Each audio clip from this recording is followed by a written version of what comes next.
সংস্থার মধ্যে সমন্বয় সাধন করে অতি দ্রুততার সাথে যানবাহনের নিরাপত্তা নিশ্চিত করা আমাদের দায়িত্ব।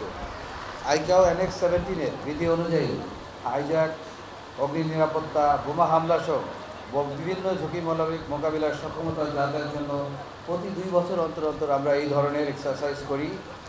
তারই অংশ হিসেবে আজকে এই মহড়ার আয়োজন করা হয়েছে।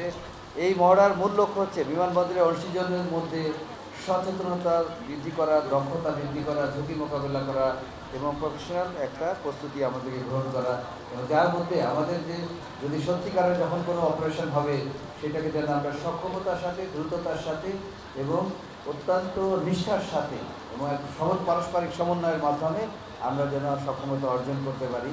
আমাদের মনে রাখতে হবে আমরা এই ধরনের ইয়েতে আমরা মানুষের জীবন নিয়ে ডিল করি, যে একটা প্লেনে অনেক ধরনের অনেক যাত্রী থাকে, তাদেরকে যদি আমি দ্রুততার সাথে, সক্ষমতার সাথে, নিরাপত্তার সাথে বের করে আনতে পারি এবং আমাদের যদি যেসব বোমা সদৃশ্য বস্তু বা বিস্ফোরক দ্রব্য থাকে সেগুলো যদি নিষ্ক্রিয় করতে পারি তাহলে আমাদের যানবাহনের ক্ষতি যেমন কম হবে, আমাদের সম্পদেরও আমরা রক্ষা করতে পারবো।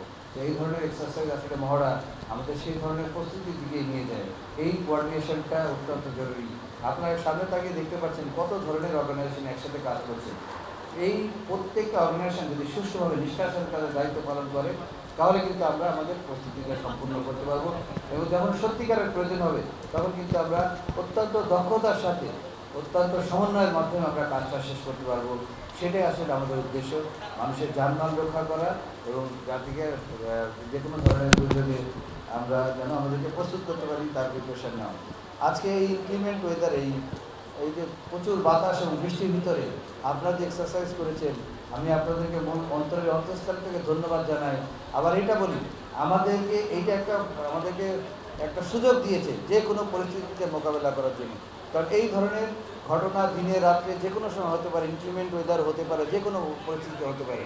সেই পরিস্থিতিতে আজকে একটা প্রমাণ হয়ে গেল যে আমরা আসলে সক্ষমতার সাথে, নিষ্ঠার সাথে, দ্রুততার সাথে, সমন্বয়ের মাধ্যমে আমাদের দায়িত্ব পালন করতে পারি। এবং আমরা প্রত্যেকটা সদস্য, আপনারা যে কষ্ট করেছেন আপনাদের অনেক অনেক ধন্যবাদ। ইনশাল্লাহ এই পরিস্থিতি যদি আমরা করতে পারি, রিয়েল যখন সমস্যা হবে, প্রবলেমগুলো হবে, আমরা আসলেই করতে পারবো সবাই একসাথে মিলে। এই আজকে যেসব অর্গানাইজেশন আজকে এখানে এসেছে প্রত্যেকে আমি অন্তঃস্থল থেকে আপনাদের ধন্যবাদ জানাচ্ছি। আমরা সবাই যারা এখানে উপস্থিত আছি তাদের তরফ থেকে ধন্যবাদ জানাচ্ছি, এবং আপনাদের ভবিষ্যতে যেন আপনারা এই ধরনের সমন্বয়ের মাধ্যমে দক্ষতার সাথে আপনাদের কাজগুলো করতে পারেন, সেই জন্য আমি আপনাদেরকে আন্তরিক মোবারকবাদ জানাচ্ছি আপনাদের সবাইকে। উপস্থিত সুধীমণ্ডলী, এই ধরনের মহড়া আমাদের জরুরি সীমাবদ্ধতাগুলোকে চিহ্নিত করার পাশাপাশি নিজেদের সক্ষমতার ক্ষেত্রগুলোকে পূর্ণ বিবেচনা উন্নত করার সুযোগ করে দেয়। এটি শুধু ঘাটতিগুলো নিরূপণ করতেই সাহায্য করে না, বরং বিভিন্ন সংস্থার মাধ্যমে কার্যকর সমন্বয় নিশ্চিত করে। সর্বোপরি সম্মানিত যাত্রীদের জন্য আন্তর্জাতিক মানের নিরাপত্তা ও সেবা নিশ্চিত করতে এই ধরনের মহড়া অত্যন্ত গুরুত্বপূর্ণ ভূমিকা পালন করে। আজকের মহড়া নির্ধারিত সময়ের মধ্যেই সফলভাবে সম্পন্ন হয়েছে এবং এই ধরনের ইনক্রিমেন্ট ওয়েদারের মধ্যে, যা আমাদের দক্ষতা এবং প্রস্তুতির একটি উল্লেখযোগ্য উদাহরণ। এটি মূলত আমাদের সকলের সমন্বিত প্রচেষ্টা এবং দায়িত্বশীলতার ফল। এভাবে যে কোনো অনভিপ্রেত ঘটনায় আমরা সম্মিলিত প্রচেষ্টার মাধ্যমে দ্রুত এবং কার্যকরভাবে মোকাবিলা করতে পারব। এই মহড়ার সফলতা আমাদের ভবিষ্যতের জন্য আত্মবিশ্বাসকে অনেক গুণ বাড়িয়ে দিয়েছে বলে আমি বিশ্বাস করি, যা আমাদের ওভারঅল আমাদের দেশের ভাবমূর্তিকে উজ্জ্বল করবে এবং আইকাও অ্যানেক্স অনুযায়ী যে প্রস্তুতি আমাদের করার কথা সেই প্রস্তুতিকেও অত্যন্ত সাফল্যমণ্ডিত করবে। সিভিল এভিয়েশন অথরিটি পেশাদারিত্বের উৎকর্ষতার জন্য সামনত আন্তর্জাতিক বিমানবন্দরে কর্মরত সকল সংস্থা, বিশেষ করে বাংলাদেশ বিমান বাহিনী, তাদের যে টিম, তারপরে বাংলাদেশ সেনাবাহিনী, বাংলাদেশ নৌবাহিনী, ফায়ার সার্ভিস এবং সিভিল ডিফেন্স, বিভিন্ন হাসপাতালের কর্মকর্তা কর্মচারীবৃন্দ, ডক্টরসগণ, আইন শৃঙ্খলা রক্ষাকারী বাহিনীর সকল সদস্যকে আমি ধন্যবাদ জানাচ্ছি। এখানে যারা আছেন, আনসার আছেন, এভিয়েশন সিকিউরিটি, অত্যন্ত দক্ষতার সাথে আপনারা এভিয়েশন সিকিউরিটি পুরো প্রোগ্রামটা পরিচালনা করেছেন। এই জন্য এভিয়েশন সিকিউরিটি মেম্বার, এয়ারসেক এবং আপনাদের সকল সদস্যকে আমি আপনাদের সুন্দর প্ল্যানিংয়ের জন্য ধন্যবাদ জানাচ্ছি এবং অনুষ্ঠানটা পরিচালনা করার জন্য ধন্যবাদ জানাচ্ছি। আছেন আমাদের ফায়ার ডিপার্টমেন্টের লোকজন আছেন, বিমান বাহিনীর ফায়ার সার্ভিস আছেন, এটিও আছে, কুইক রিয়াকশন ফোর্স আছেন, আপনারা বাংলাদেশ নেভির আমাদের সোয়াট টিম আছে, বাংলাদেশ আর্মির টিম আছে, ডগ স্কোয়াড আছে, বাংলাদেশ আর্মি, সিএলপি আছে, সিএলপি ডগেস ইউনিট আছে, সদস্যরা আছে, আপনার বিএফএসসিডি আছে, মেডিকেল সাপোর্ট টিম আছে, বিভিন্ন জায়গায় এপিবিএনের সদস্যরাও আপনারা অত্যন্ত সুন্দরভাবে আপনাদের দায়িত্ব পালন করেছেন, আর্ম পুলিশ ব্যাটালিয়ন। তো সবাইকে আমি আবার আন্তরিক মোবারকবাদ এবং ধন্যবাদ জানাচ্ছি।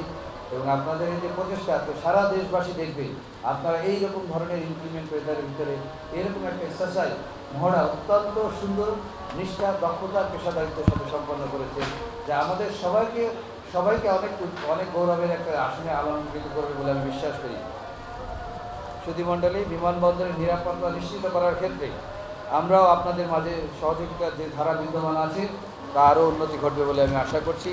আমি আন্তরিক ধন্যবাদ জানাই সকল সদস্যদের, যারা এই নেটো সিভিল পাওয়ার এবং অন্যান্য সমস্ত সংস্থা যারা আজকে এই প্রোগ্রামটা সাকসেসফুলি সম্পন্ন করেছেন, এবং বিশেষ ধন্যবাদ জানাই এভিয়েশন সিকিউরিটি বিভাগের সদস্যদের, যাদের অনেক স্পেশালাইজড অর্গানাইজেশনও কাজ করে, যেমন বোম ডিসপোজাল ইউনিট, তারপরে সোয়ার্স থাকে, তারপরে আমাদের স্পেশাল ফোর্স থাকে, কিউআরএফ থাকে, টাস্ক ফোর্স থাকে।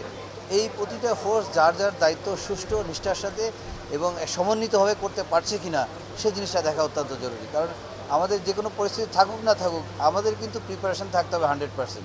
সেটা যে কোনো ওয়েদারে হতে পারে, যে কোনো সময় হতে পারে, রাতে হতে পারে, দিনে হতে পারে, খুব খারাপ ইনক্লিমেন্ট ওয়েদারে হতে পারে।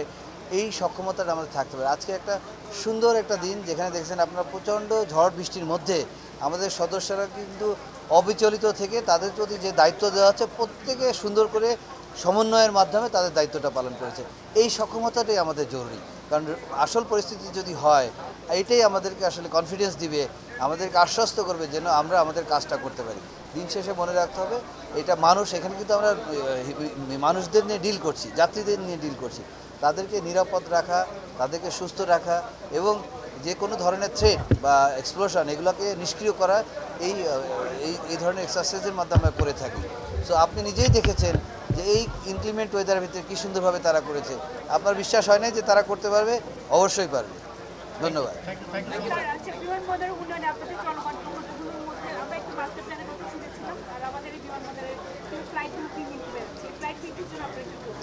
অনেক ধন্যবাদ আপনাকে চমৎকার একটা প্রশ্ন করার জন্য। আমাদের বিমানবন্দরের ফ্লাইটগুলো যখন কোভিড সিচুয়েশান ছিল আপনারা জানেন, তখন কিছু কিছু ফ্লাইটে যাত্রী কমে যাওয়ার জন্য এখানে আমাদের অনেক এয়ারলাইন্স আগে অপারেট করে, তারা এখন অপারেট করছে না। আমরা এখন যেটা করেছি, সমস্ত এয়ারলাইন্স অপারেটার্সদেরকে আমি ডেকেছি, তাদেরকে ডেকে তাদের সাথে কথা বলেছি এবং তারা ইন্টারেস্টেড নাও চিটাগং থেকে আরও ফ্লাইট বাড়ানোর জন্য। অতি সত্ত্বেও দেখবেন আপনার চিটাগং থেকে অনেক ফ্লাইট বেড়ে যাবে। চিটাগং এবং সিলেট থেকে এয়ার আরাবিয়া চিটাগং থেকে অপারেট করে, ঢাকা থেকে অপারেট করে, এখন তারা আবার সিলেট থেকে অপারেট করে বলে আমাকে কথা দিয়েছে। তো এইটা একটা প্রতিটা এয়ারলাইন্সকে আমরা বলেছি, তাদেরকে আমরা এনকারেজ করার চেষ্টা করছি বিভিন্নভাবে। এবং আপনি অতি সত্ত্বর দেখবেন যে চিটাগংয়ের শাহ আমানত আন্তর্জাতিক বিমানবন্দর এবং সিলেটের ওসমানী ইন্টারন্যাশনাল এয়ারপোর্ট আন্তর্জাতিক, এই দুইটাতে আমাদের যাত্রী ফ্লাইটের সংখ্যা আরও বেড়ে যাবে, ফ্রিকোয়েন্সিটা আরও বেড়ে যাবে। সাথে সাথে আরেকটা উদ্যোগ আমরা গ্রহণ করেছি, সেটা হলো বাংলাদেশকে কার্গো পাঠানোর জন্য আমাদের সক্ষমতার জায়গাটা তৈরি করা। আমাদের কার্গো আমরা পাঠাবো, আর কাউকে পাঠানোর দরকার হবে না, সেই সক্ষমতাটা আমরা তৈরি করছি।